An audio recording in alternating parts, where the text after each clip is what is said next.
hankali Rahanatu mai kyau sarauniya. Ka so a suka ashe hakan da daɗi a duniya. Ima ina da tau ta shiga raina da zuciya. Tun haɗuwar farko sai na ji ƙaunar ki ta shigan. Tilasi ne na bayyana inda ba ta halin tsiya. Ki sanya a zuciyar ki na ki ne ni har abada. Sannan na yi alkawar Rahanatu ba za na bar ki ba. Komai da lokaci haka Allahu ya nufa. Gashi da yau da ni da ke Rahanatu har za a yau biki. Ni na zama na cikin zama tau'yar farafiya. Komi in zanayi daga yanzu sai dai da ni da ke.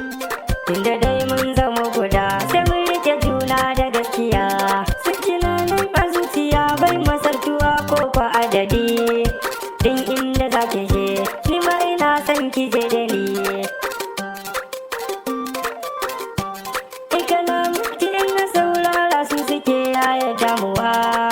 Ni dai son ki nake ki kula da ni kin ji sahiba.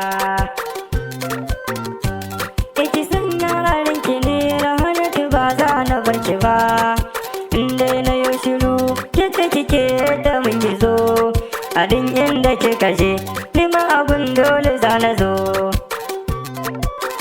Rahanatu ke ce kike faranta rai a dare ko kwa safiya.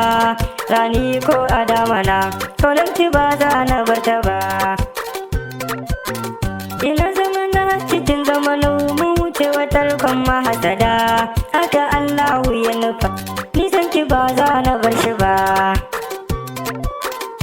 Ni Ibrahim an gwanki ne ni nake ta waka masoyiya.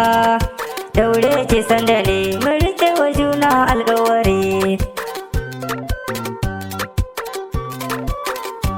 Ni ba za na bar ki ba ko da majalin za a ce da ni Rahanatu ba za na bar ki ba. Zan kila na